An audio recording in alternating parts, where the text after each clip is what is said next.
గంజాయి మరియు డ్రగ్స్ వాడకానికి వ్యతిరేకంగా నిర్వహించిన అవగాహన ర్యాలీని జిల్లా ఎస్పీ ఏఆర్ దామోదర్ ప్రారంభించారు. యువత చెడు వ్యసనాలకు దూరంగా ఉండాలని ఎస్పీ పిలుపునిచ్చారు.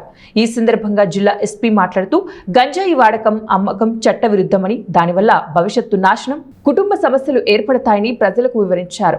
ఈ ర్యాలీ బాలాజీ జంక్షన్ నుంచి సింహాచలం మేడకోట మీదుగా ముల్లాంతుల వరకు కొనసాగింది. ఈ కార్యక్రమంలో డీఎస్పీలు, సిఐలు పాల్గొన్నారు. గాంజా అనేది ఒక వ్యసనం లాగా మారి జీవితాలు పోగొట్టుకుంటున్నారు. అందరూ కూడా జైలుకు వెళ్తున్నారు చాలా మంది. ఇది తెలియకుండా ఇది గాంజా అంటే ఏదో చిన్న తాగితే ఏం కాదు, గాంజాను వాడటం వల్ల తప్పు లేదు, తాగితే ఇది చాలా తప్పు అన్న విషయం తెలియకుండా యువత దీంట్లో ట్రాప్ అవుతున్నారు. గాంజాని తాగడం, అలాగే దాన్ని అమ్మడం. మన విజయనగరం జిల్లాలో ఇప్పుడైతే దాదాపు ఆల్మోస్ట్ మనం దీన్ని జీరో చేసాం. గాంజా అనేది ఒక వ్యసనం, అది ఒక మత్తు పదార్థం.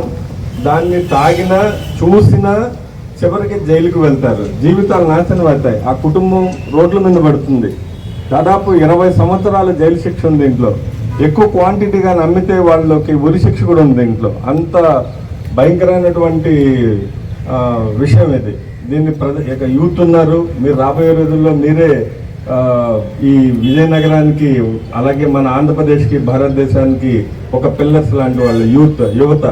మీరందరూ కూడా ఇటువంటి బ్యాడ్ థింగ్స్ వైపు వెళ్లకుండా మీ అందరికీ ఒక అవగాహన, అలాగే మీరు 10 మందికి చెప్తారని మాకు ఒక ఆశ ఏంటంటే, యూత్ ఇక్కడ ఉన్నటువంటి వాళ్ళు, మీకు తెలిసిన వాళ్ళు మీ ఏరియాల్లో వెళ్ళి ఒక గాంజా దీన్ని వాడడం వల్ల, దీన్ని తాగడం వల్ల, దీన్ని చూసినా, దీన్ని టచ్ చేసినా చివరికి జైలుకు వెళ్తాం.